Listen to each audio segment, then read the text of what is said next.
Hello everyone, मेरा नाम Simon Aleem है और आज मैं एक और वीडियो लेके आपके पास आया हूँ। सबसे पहले तो मैं आपको ये बताना चाहता हूँ कि वीडियो बनाने में मैं लेट क्यों हो गया। वो इस वजह से कि यूनिवर्सिटी में आजकल मेरे सेमेस्टर का बिल्कुल एंड चल रहा है, जिसकी वजह से मेरे पास काफ़ी सारे प्रोजेक्ट्स हैं और काफ़ी सारे असाइनमेंट्स हैं करने के लिए, और जिसकी वजह से मैं काफ़ी बिजी हूँ।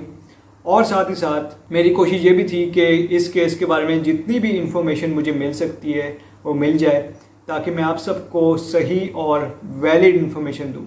अब देखिए, अगर मेरे पास इन्फॉर्मेशन नहीं होगी तो फिर वीडियो बनाने का फ़ायदा नहीं है, और इन्फॉर्मेशन के बगैर मैं वीडियो बना के आपका भी टाइम वेस्ट करूँगा और अपना भी टाइम वेस्ट करूँगा। तो इसलिए अभी मेरे पास इन्फॉर्मेशन है, इसलिए मैं वीडियो बना रहा हूँ और आपको बता रहा हूँ। तो आज भी जो मेरा टॉपिक है वीडियो का, जैसे कि आप सबने देख ही लिया है, वो ये है कि पास्टर और फजल के जो दो भाई हैं, इमरान फजल और शौकत फजल, आप सबको पता है कि 16 अगस्त को इनकी इंटरम बेल की हेयरिंग थी, और इंटरम बेल इनकी जो है वो कंफर्म हो चुकी है। तो कह सकते हैं कि इनके सर से जो ख़तरा था वो टल चुका है और अब ये लोग सेफ़ हैं। तो ये क्यों हुआ और कैसे हुआ, इसके बारे में मैं आपको आज बताऊंगा। तो आप सबको याद होगा कि पिछली भी एक मैंने वीडियो बनाई थी, उसमें मैंने आपको बताया था कि पुलिस किस तरीके से किसी को इनोसेंट डिक्लेयर करती है। अब देखें, आप सबको पता है कि तकरीबन हफ्ता डेढ़ हफ्ता पहले पुलिस ने इमरान फजल और शौकत फजल को इनोसेंट डिक्लेयर कर दिया था, और मैंने आपको बताया भी था कि पुलिस किस तरीके से इनोसेंट डिक्लेयर करती है। तो ये पुलिस ने इनको इनोसेंट कैसे डिक्लेयर कर दिया, तो उनमें से एक जो पॉइंट था वो ये था कि अगर प्लेंटिफ यानी मुदई और एक्यूज यानी मुल्जिमान, इन दोनों का आपस में कॉम्प्रोमाइज़ हो जाए या फिर सुलह हो जाए या फिर राजीनामा इनका आपस में हो जाए, तब पुलिस इनको इनोसेंट डिक्लेयर करती है और तब जो है वो इनको जज साहब के सामने पेश करती है, और वहाँ पे जाके ये लोग दोनों बता देते हैं कि इनकी आपस में सुलह हो चुकी है। और उसके बाद जज साहब उनकी बेल कंफर्म कर देते हैं, क्योंकि जज साहब के सामने ये दोनों पार्टीज़ बता देती हैं कि इनको एक दूसरे के साथ कोई प्रॉब्लम नहीं है। और अक्सर तो ये लोग ये भी बता देते हैं कि हमने नाम जो है वो गलतफहमी की बिना पे लिखवा दिया, या हमें कुछ समझ नहीं आई और ऐसे कुछ गलती से नाम आ गया इनका, लेकिन असल में ऐसा नहीं है। ऐसा होता है क्योंकि अब देखें, ये मर्डर केस है और मर्डर के केस में बेल इतनी आसानी से मिलती नहीं है, बेल ऑलमोस्ट इम्पॉसिबल होती है। ऐसे केसेस में बेल किसी की होती नहीं है। तो इसमें मुझे एक ही सूरत नज़र आती है जिसकी वजह से इनकी बेल कंफर्म हुई है, और वो है कॉम्प्रोमाइज़।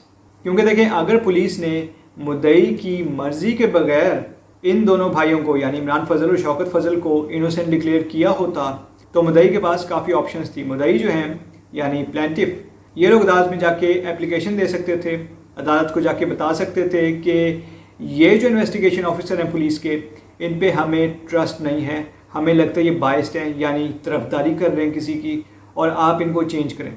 तो फिर जज साहब DIG इन्वेस्टिगेशन को हिदायत देते और कहते कि आप जो हैं इन्वेस्टिगेशन ऑफिसर को चेंज करें।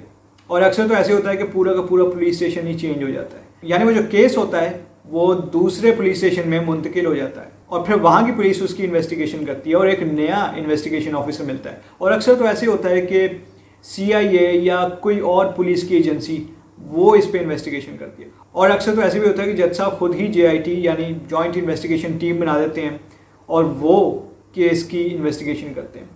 तो देखिए, आप सबके सामने मैंने ऑप्शंस रख दिए हैं। इतने सारे ऑप्शंस हैं लॉ में मुद्दई के पास, लेकिन उन्होंने किसी भी ऑप्शन को यूज़ नहीं किया। उनके पास इतने सारे ऑप्शंस थे, उन्होंने कोई ऑप्शन यूज़ नहीं किया, और ऐसे लगता है कि जैसे वो साइड पे खड़े रहे हैं और सब कुछ आराम से होता रहा है उनके लिए।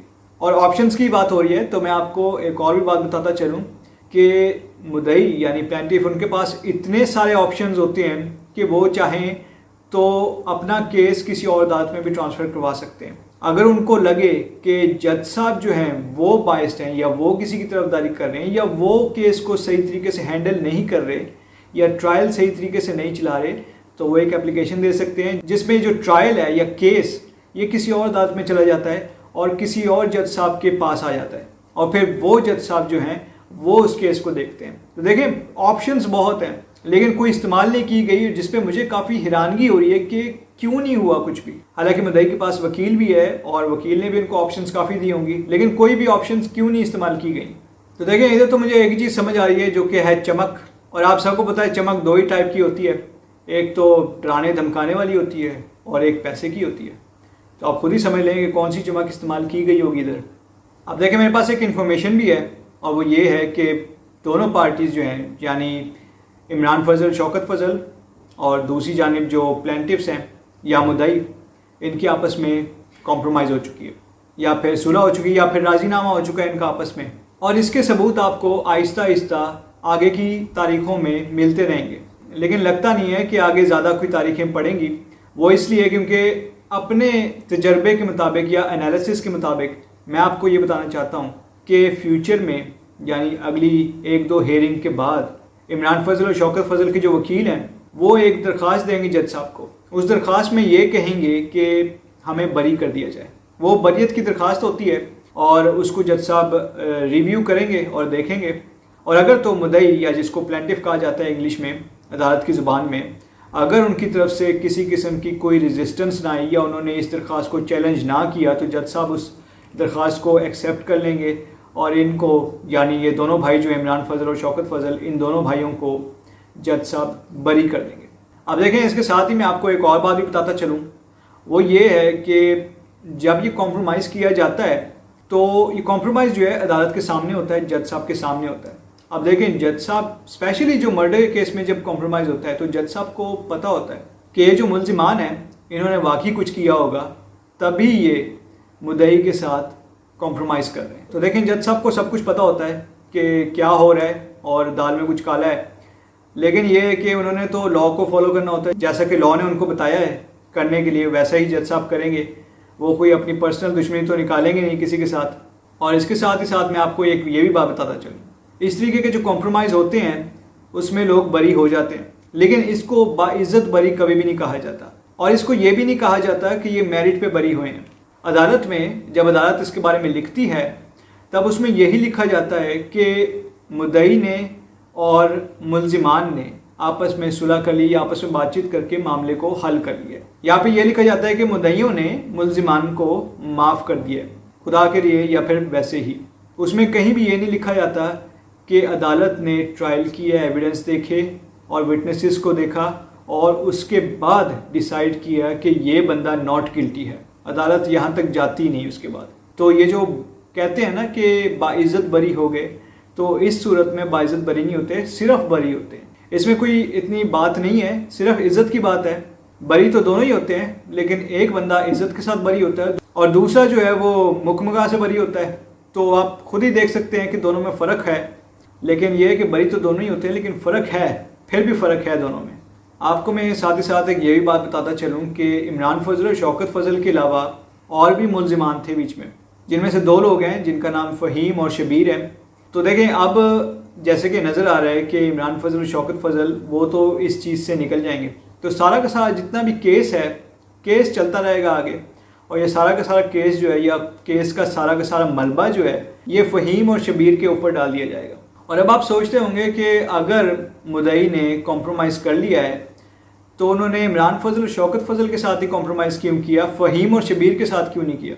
तो उसका सीधा आंसर ये है कि फ़हीम और शबीर के पास इसकी चमक नहीं है और आप सबको पता है कि फजल बिरादरान के पास कितनी चमक है इसकी। तो देखें ये वीडियो जो मैंने बनाई है ये जितनी मुझे इन्फॉर्मेशन मिली थी उसके मुताबिक मैंने बनाई है। उसमें मैंने अपना एनालिसिस किया है पूरी ईमानदारी और सच्चाई के साथ। जो कुछ मुझे समझ आया, जो कुछ मुझे लगा कि आगे हो सकता है मेरे एक्सपीरियंस के मुताबिक, वो मैंने आपको बता दिया है। आगे सब कुछ जो है वो खुदा पे छोड़ देते हैं और अदालतों पे छोड़ देते हैं और देखते हैं कि आगे क्या होता है।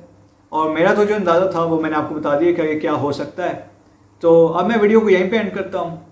उम्मीद है आप सबको मेरी वीडियो पसंद आई होगी। अगर आपको ये वीडियो पसंद आई है तो आप इसको दूसरे लोगों के साथ भी शेयर कीजिए और हमारी वीडियो को लाइक भी कीजिए। और साथ ही साथ जो हमारा चैनल है जिसका नाम पीस वर्ल्ड वाइड है, आप उसको सब्सक्राइब भी कीजिए और बेल आइकन को भी क्लिक कीजिए। Thank you so much and God bless you all.